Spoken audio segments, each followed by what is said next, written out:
The morning sun cast long shadows over the meticulously manicured lawns of the Whitmore estate, its golden rays dancing through the ancient oaks that had witnessed over a century of family gatherings. Maria Santos walked silently through the grand hall, her experienced hands adjusting fresh white lilies in the crystal vase beneath the imposing oil portrait of Cornelius Whitmore, the patriarch who had built this empire from nothing. At 62, Maria had seen 3 generations of Whitmores walk those marble corridors. Her calloused hands told stories of countless hours spent polishing silver, ironing bed linens, and maintaining the immaculate condition of the vast estate in the Hamptons. But today felt different. There was an electric tension in the air that made even the familiar creaking of the old wooden floor seem more pronounced. "Maria, have you seen my reading glasses?" James Whitmore's voice echoed from the library, carrying the same authoritative tone that had made him a legend in Silicon Valley. At 55, he was the current head of the Whitmore dynasty, having transformed his great-grandfather's modest shipping business into a multi-billion-dollar tech empire. "On your desk, mister." "James, next to the morning paper," Maria replied, her slight accent coloring her words with the warmth of her Mexican heritage. She had long since learned to anticipate the Whitmores' needs before they even knew they had them. The library door creaked open, and James emerged, his silver hair perfectly combed despite the early hour. His casual designer outfit, a pressed polo shirt and khaki pants, couldn't disguise the nervous energy radiating off him like heat from a furnace. "Big day today," he said, adjusting his glasses as he descended the curved staircase. "Are you ready for the circus, Maria?" She offered a soft smile, continuing to dust the antique side table with methodical precision. "The house is ready, sir. Fresh coffee in the kitchen, extra towels in all the guest bathrooms, and I've prepared the sunroom for your visitors." James paused at the foot of the stairs, drumming his fingers on the polished banister. "Visitors? Right." He let out a short laugh that didn't reach his eyes. 23 of the brightest minds money can buy, all coming to admire a wooden box that's been in our family for over 100 years. The wooden box in question sat at the center of the library's main table, surrounded by stacks of reference books, math journals, and printouts from various online puzzle forums. It was a simple piece, dark walnut with brass corners roughly the size of a jewelry box. The riddle was carved into the lid in elegant script, the letters worn smooth by decades of curious fingers tracing their contours. Maria had walked past that box thousands of times over the years without giving it a second glance. It was simply part of the library's furniture, like the leather-bound first editions or the old globe James's daughter used to spin as a child. She knew the story, of course. Everyone in the house did. Cornelius Whitmore had commissioned the box as a test for his heirs, hiding the deed to a valuable Manhattan property inside. The riddle was meant to ensure only someone worthy could claim the inheritance. "Your guests will start arriving at 10, Maria said, glancing at the pendulum clock standing guard in the corner. "Dr. Martinez from Columbia will be the first. He's always punctual." "Ah yes, the math professor. Harvard is sending their cryptography expert, Dr. Chen, and MIT is represented by that young prodigy. What's her name?" "Dr. Sarah Hoffman," Maria replied, having memorized the guest list while preparing the accommodations.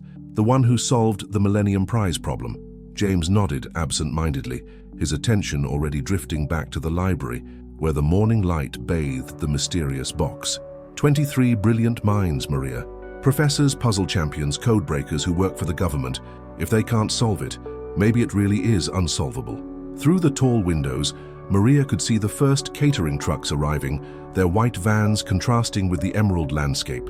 She had coordinated the event down to the finest detail, ensuring comfortable seating for all guests, proper lighting to analyze the puzzle, and enough refreshments to sustain what James expected to be a long day of intellectual combat.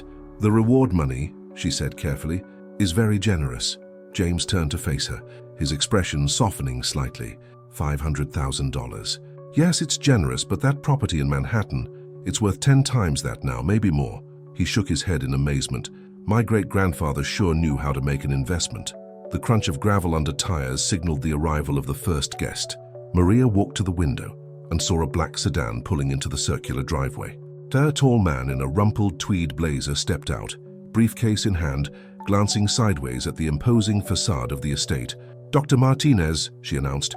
James straightened his posture, transforming instantly from nervous host to confident businessman.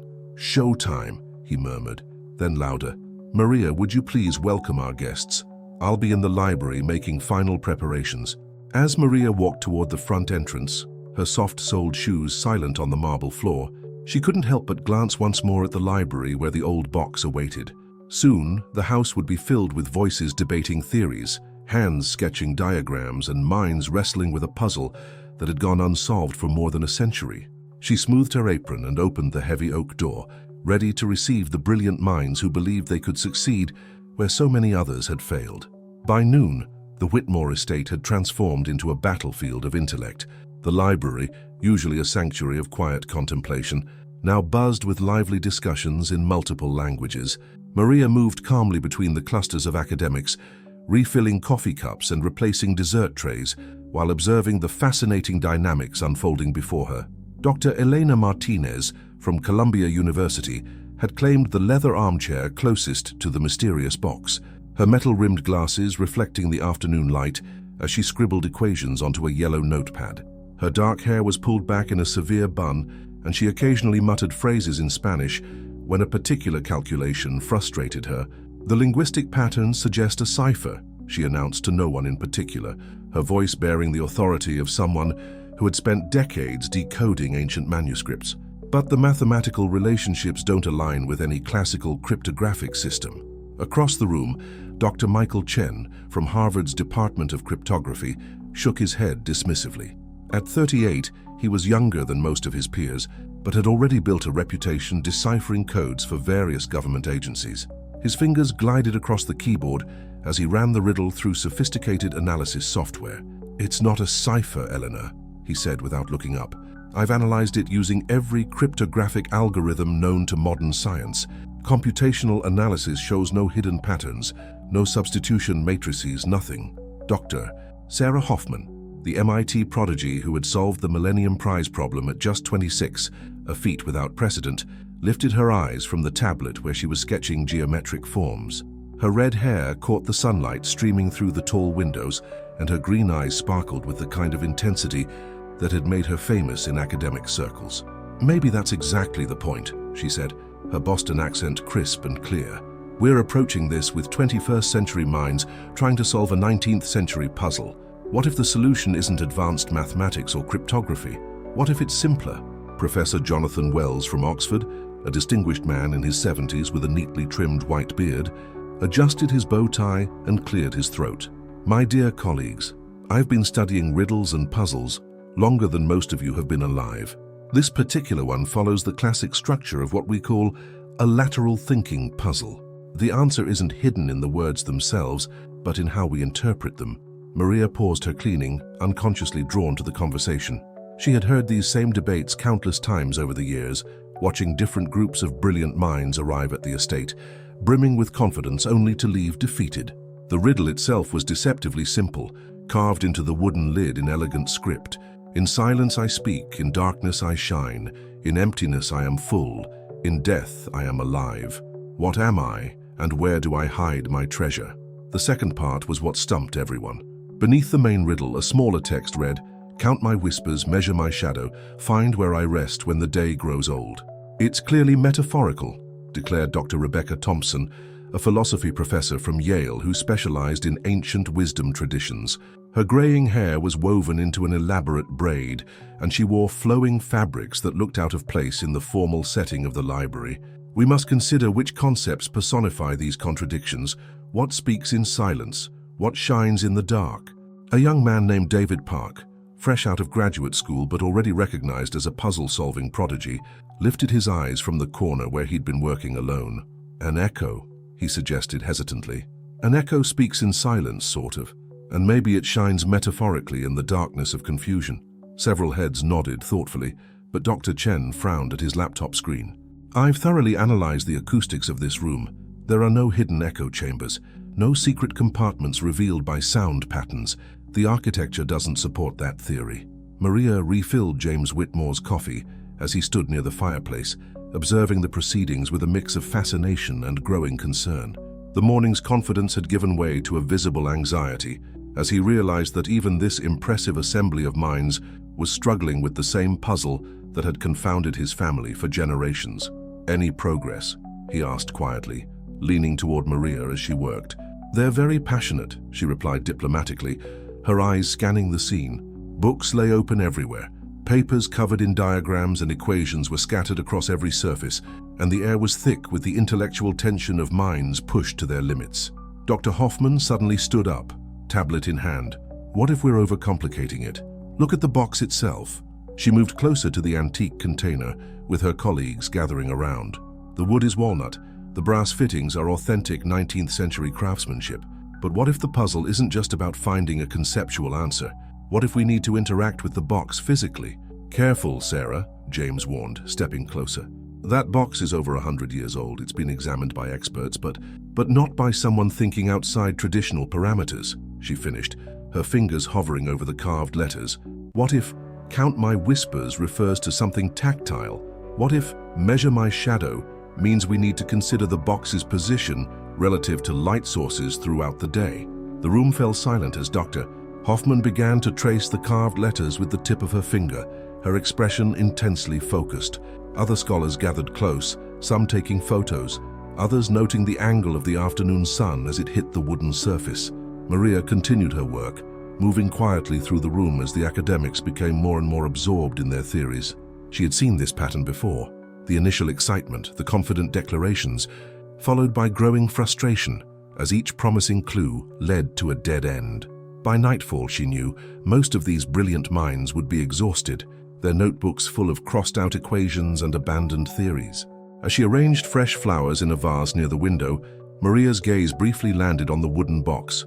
For a moment, something about the way the afternoon light struck the carved letters caught her attention. But before she could pursue the thought further, Dr. Martinez asked for more coffee, and Maria turned her focus back to her tasks. The intellectual battle was far from over, and the ancient riddle continued to guard its secrets. The grandfather clock in the library chimed 6 times, its deep resonance cutting through the heated debate that had been raging for hours. What had started as scholarly discourse had devolved into something approaching academic warfare, with egos bruised and tempers fraying under the weight of collective failure. Dr. Chen slammed his laptop shut with barely contained frustration. "This is ridiculous," he muttered, running his hands through his disheveled hair. "I've run quantum computing algorithms, applied machine learning models, even consulted with colleagues at the NSA. Nothing. It's as if this riddle exists outside the realm of logical analysis." From her position near the window, Maria watched the scene unfold with the quiet attention of someone who had observed human nature for decades. The afternoon sun was beginning its descent toward the horizon, casting longer shadows across the Persian carpet, where papers covered in failed theories lay scattered like intellectual casualties. Dr. Hoffman paced back and forth in front of the fireplace, her red hair now disheveled from countless times she had run her fingers through it in frustration. "We're missing something fundamental," she said, her voice tight with the strain of 6 hours of intensive thinking. "The answer has to be here. It has to be." Professor Wells had abandoned his usual dignified composure and was now sprawled in his chair, his bow tie askew and his white beard somewhat less perfectly groomed than it had been that morning. "Perhaps," he said slowly, his Oxford accent thick with exhaustion, "we need to consider the possibility that this riddle was designed to be unsolvable, a cruel joke by a man who wanted to ensure his treasure remained hidden forever." "No," James Whitmore said firmly from his position by the mantelpiece, though Maria could see the doubt creeping into his eyes. "My great-grandfather wasn't cruel. Eccentric, yes, challenging, absolutely, but not cruel. There's an answer, there has to be." Dr. Martinez looked up from her legal pad, which was now completely black with crossed-out equations and scribbled notes. Her glasses had slipped down her nose, and there were ink stains on her fingers. "What if we've been thinking about this wrong from the beginning?" she asked. "What if the riddle isn't about finding something hidden, but about seeing something that's been in plain sight all along?" The suggestion hung in the air like a challenge, but after hours of failed attempts, even the most innovative thinking felt stale and recycled. Several of the younger academics had already given up and were checking their phones, making arrangements for early departures. David Park, the graduate student who had seemed so promising earlier, now sat slumped in a corner chair, staring at the wooden box with the hollow-eyed expression of someone who had exhausted every mental resource. "Maybe some puzzles aren't meant to be solved," he said quietly. "Maybe that's the point." The room fell into a dejected silence, broken only by the soft sounds of Maria moving through the space, collecting empty coffee cups and straightening cushions. She had been watching this same scene play out for years, brilliant minds arriving with confidence and leaving with their intellectual pride wounded. As she reached for an abandoned teacup near the central table where the wooden box sat, something made her pause. The late afternoon sun was streaming through the tall windows at exactly the right angle, and for the first time all day, she found herself looking directly at the carved riddle with her full attention, rather than simply glancing at it while performing her duties. In silence I speak, in darkness I shine, in emptiness I'm full, in death I'm alive. What am I and where do I hide my treasure? Count my whispers, measure my shadow, find where I rest when the day grows old. Maria's hand stilled on the teacup handle. Something about the words, combined with the way the evening light was hitting the carved letters, sparked a thought that had nothing to do with cryptography or advanced mathematics. Mrs. Santos, Dr. Thompson noticed her stillness. Is everything all right? The light, Maria said softly, not moving from her position.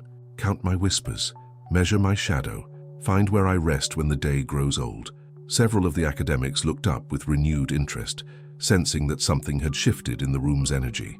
What about the light? Dr. Hoffman asked, moving closer to where Maria stood. Maria's eyes moved from the carved letters to the long shadows the box was casting across the table as the sun descended toward the horizon. Throughout the day, she had unconsciously noticed how those shadows had changed position, growing longer and shifting direction as the hours passed. It was the kind of detail that someone who spent their days maintaining a house would naturally observe, the way light moved through rooms, the patterns it created, the rhythms it followed. When the day grows old, she repeated, her voice growing stronger as the idea took shape. The shadows change. They grow longer. They point in different directions. The room had gone completely quiet now, all attention focused on the woman who had been invisible to most of them throughout the day. James stepped closer, his eyes bright with sudden hope. Maria, what are you thinking? But Maria was no longer listening to the conversations around her. Her mind was working through a logic that had nothing to do with advanced degrees or published papers, and everything to do with practical observation and intuitive understanding. The riddle wasn't about complex mathematics or hidden codes. It was about something much simpler, something that had been happening right in front of all of them, all day long, while they were too busy looking for complicated solutions to notice the obvious answer. She looked up at the assembled academics, these brilliant minds who had approached the puzzle with every sophisticated tool at their disposal, and realized that sometimes the most complex problems had the simplest solutions. I think, she said quietly, her voice carrying an unexpected authority, I know what this riddle is asking. The library had never been quieter. 23 of the world's most brilliant minds sat in stunned silence, watching as Maria Santos, the woman who had served them coffee and cleaned around them all day, stood before the wooden box with a certainty that none of them had been able to muster.